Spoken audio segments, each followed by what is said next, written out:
So, oops. Was it Suicide Squad that had, what was it, like, one of the most disliked trailers of all time? Probably. Oh, and also, sorry, diving back to the game again. Say the line, Zeppeli. Actually, to be fair, I'm probably going to use a clip of it anyway, but this scene is one of the absolute... Oh, God. I miss Antfish. I really do. The way he played up this fucking scene between Dio and Zeppeli is just one of the absolute funniest, best abridged moments I've ever seen in anime. I've seen people do online. Do you know how many breads you have eaten in your life? In fact, I do. It was enough to f your mother last night. Well, the Monopoly man has jokes. The only joke here is the one that came out of your mother's spasmcasm. Well, just let me remind you. Fuck her. I may have mentioned this last time. I don't remember, but if they don't do it in here, then I'll say it now, and you'll remind me later, and I'll get you screen caps of it. They actually parody the line in Toho 6, Embodiment of Scarlet Devil, with Marisa and Remilia. Remilia asks Marisa, they do the bit, how much blood have you drank? And Remilia says, how much bread have you eaten? And Marisa distinctly says, I've eaten 6, how many breads have you eaten? They do the thing. How much bread have you eaten? She says, 6. I prefer Japanese food.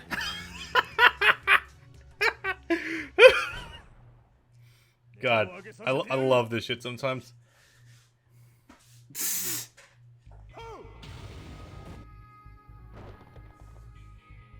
Oh boy, Brandon's cutting out pretty hard on my end.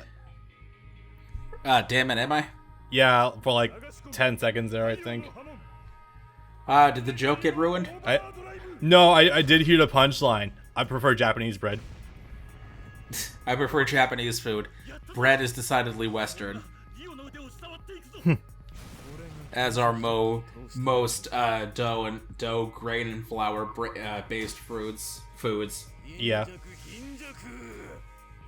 But you're right, though. I look at part 1, Dio, and all I hear is Anthony Sardina. God, yeah. The voice he does for Abridged Jonathan is just the best things ever. I'm gonna fucking say it also. I don't know if I like him or if I do just straight up like Patrick Seitz as Dio more, because both of them are so fucking stellar. In fact, I'll take that one step further. Dio in modern day just has all the best voice actors. Like, holy shit. Part 1 Dio, I like Anthony better. Part 3 Dio is all Patrick. Yeah, I mean, to be fair, Antfish did do an abridged of the original anime run for part 3, but it's kind of dated by today's standards. The original OVA, we should specify, not any of the TV anime. Yeah. And he just sort of gave up, and I don't blame him, because there's way too many effects running at the same time. Yeah, seriously. Although him ending off with Sons of Winter and Stars, a power metal song for when Jonathan powers up and absolutely destroys Tarkus, is one of my also favorite moments in Abridging period. I just like abridged series that are done by small groups of people and not Team 4-Star. That are done by members of Team 4-Star, but not Team 4-Star themselves as a collective. Hellsing abridged, Jojo abridged. Yeah. Hellsing was done by the collective, but was just uploaded to a different channel at first. Yeah. The Berserk abridged that Ben did. Yeah. Anyway, so we can.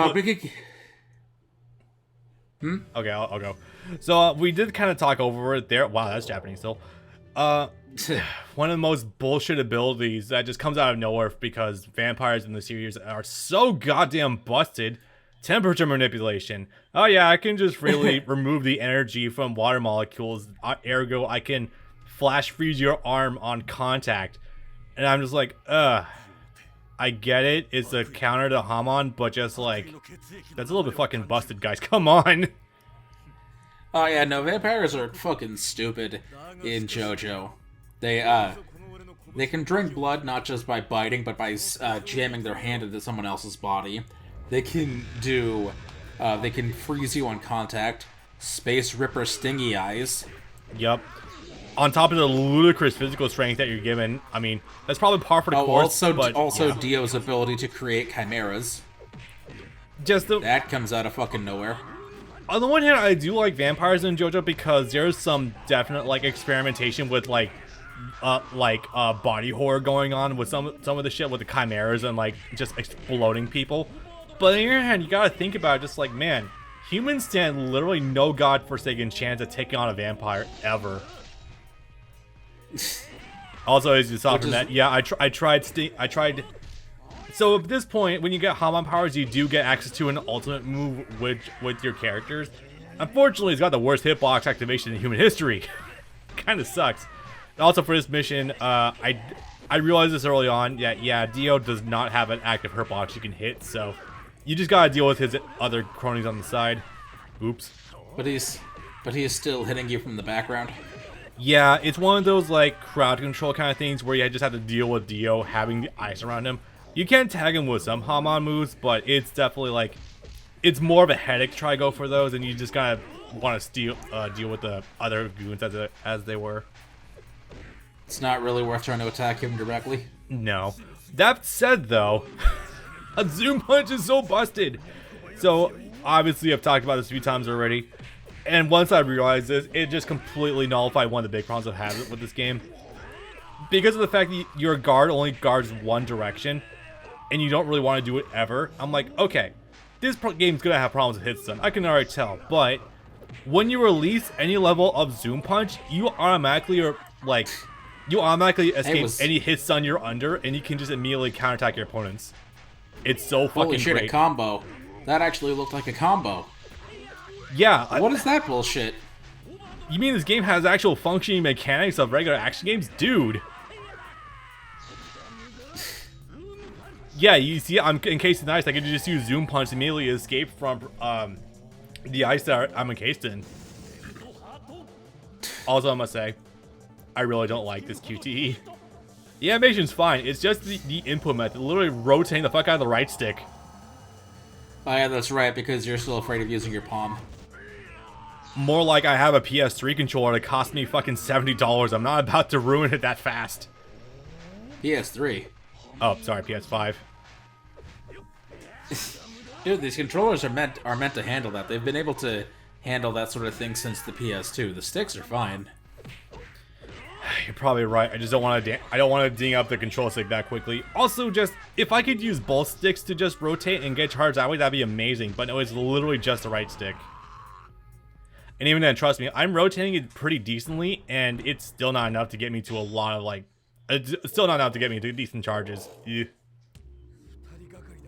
That's a neat still frame.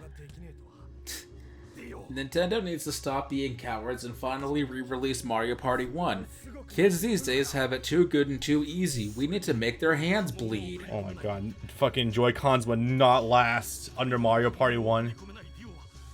Oh no, I'm talking about the N64 controller for the Switch. Oh jeez. Oh yeah, that was announced. But no, could you imagine trying to spin a Joy-Con controller? You know how they already have problems with drift as it is? Yeah, it'd probably destroy him. Yeah, they would probably end up like just having you do circles in Zelda for like the rest of time if you try to use that fucking Joy-Con again. Yeah. Well, actually, no, technically you might have to because Storm 1 is on the Switch and one of Storm 1's inputs is rotating the sticks. Well, yes and no. You can actually...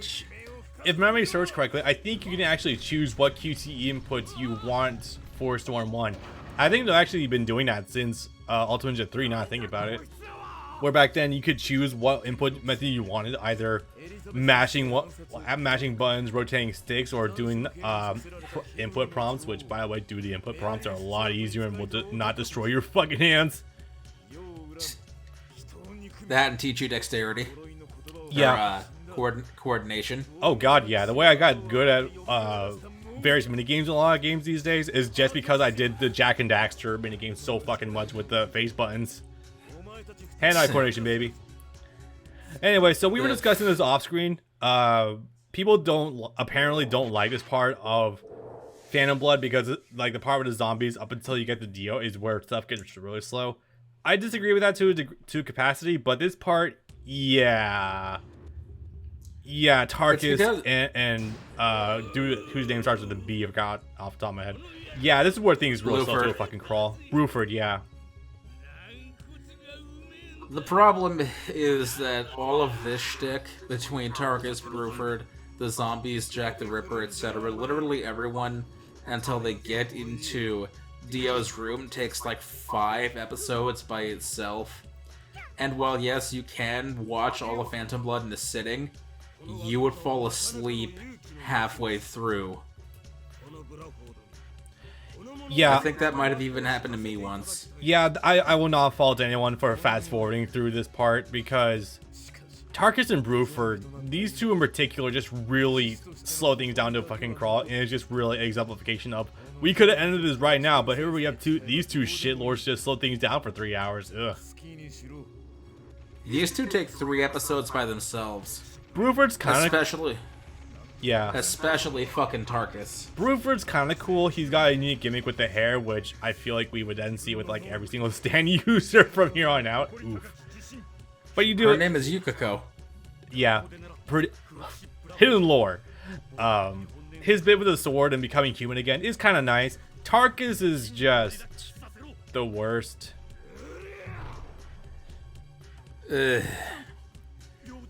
I'm gonna go back and fuck that queen that killed us. Or something to that effect, I don't remember, but I'm pretty sure he wanted to bone, behead, and then bone the queen again.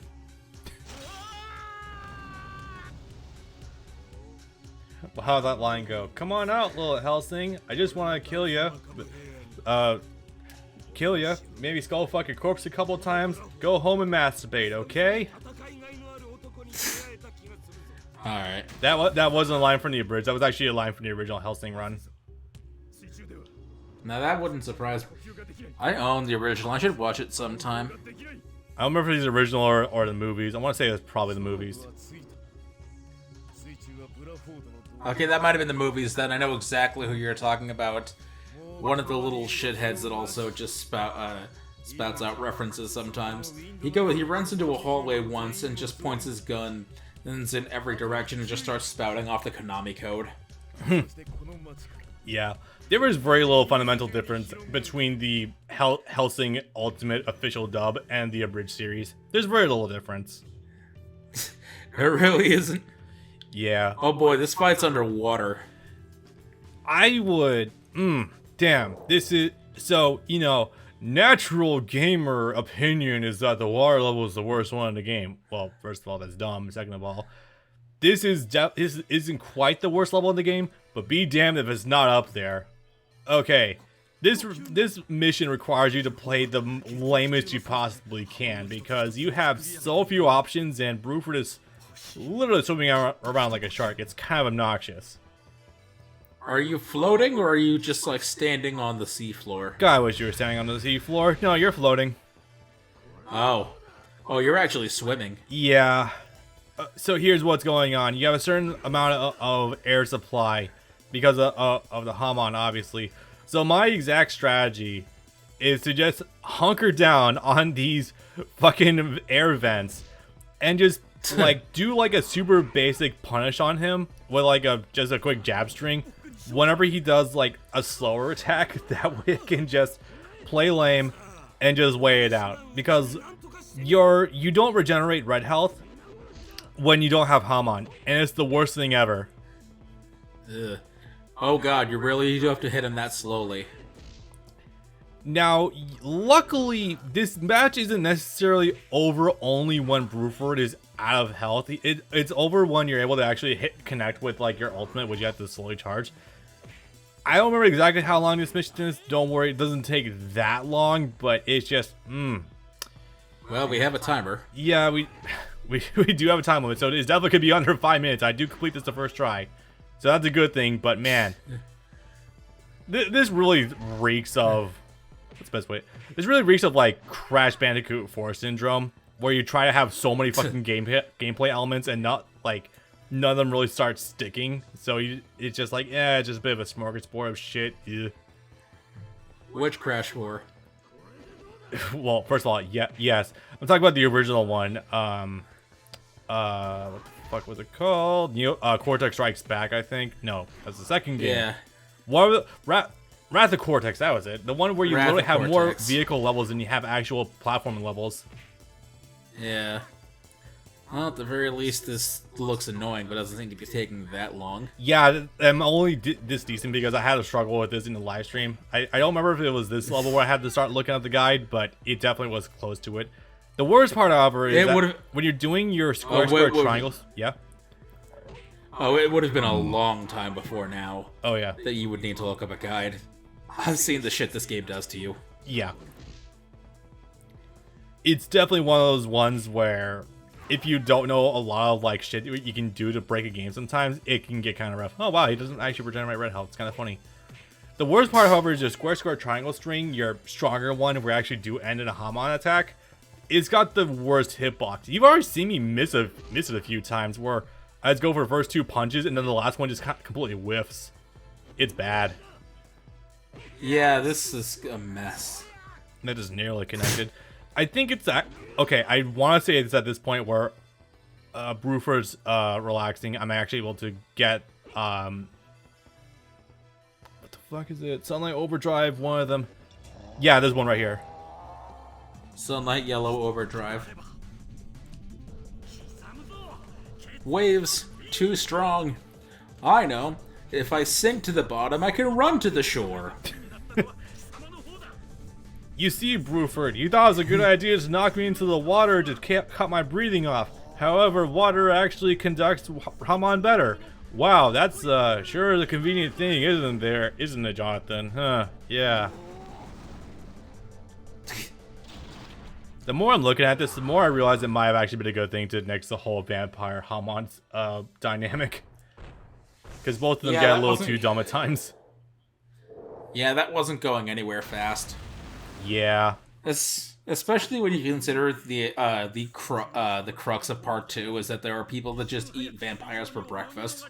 It's also, yeah, it's like the origin of vampires at that point, like little vampire gods. So you couldn't really go anywhere else with that at that point. You had to literally just nix it. And still being honest, I kind of wish they just left the Jojo marker behind and just made a new series. I know it's marketable, but still, ugh. See, the problem, kiddos, that we run into here is a little something called power creep. If we had to introduce a species that eats the vampires, and the vampires are already so powerful, if we want to keep going in the same timeline with the same basic premise, we have to come up with something that eats the creature that eats the vampire, so on and so forth, repeating indefinitely until the series gets so repetitive and unpopular that it kills itself. That's why going with the punch ghosts, even if they are very boring at times, especially in part 3, was definitely the right call. Yeah, I was about to say it sounds like you're definitely referencing something, but I'm not connecting those dots immediately. Power creep is a problem in every medium. Yeah. Take it from a Yu-Gi-Oh player. Yeah, that's absolutely true. So we left a scar on Bruford's head, and that did piss him off. Although you're a zombie, I'm not surprised. I don't. You probably shouldn't be that mad. There's a distinct difference in this series between the regular zombies and actual vampires, and it's a little weird to try to follow sometimes. But yeah. Now we actually got Bruford on land, and yeah, that's gonna be a lot better. Although his weird like no hand stance, it does have a weird wonky hitbox at times with like the being Sonic the Hedgehog. Eh.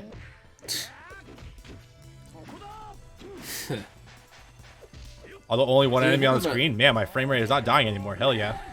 So the thing about that is that we only see like 3 vampires over the course of the whole series. Ironically enough. One of them being Dio, and one of them being a vampire that was made by Dio. Straightso also. I think he does put on the stone mask at the beginning of part 2. Right, he does. Yeah. So who's the vampire made by Dio? I thought he only made zombies. Vanilla Ice. Oh, yeah, you're right. Vanilla Ice is a vampire. That's why he was able to resurrect himself from cutting off his own head on Dio's order. Sorry, I completely forgot about that because I'm so not used to Part 3 Dio actually having the vampire abilities. He still has them, he just chooses not to use them because apparently they would drain his bodily fluids, and he needs to retain as much Joestar blood as possible. Yeah. Something's Stingy Eyes would actually utilize a lot of the juices, and he didn't want to afford it. Yeah. Because it actually does burn all of the fluid in your eyes.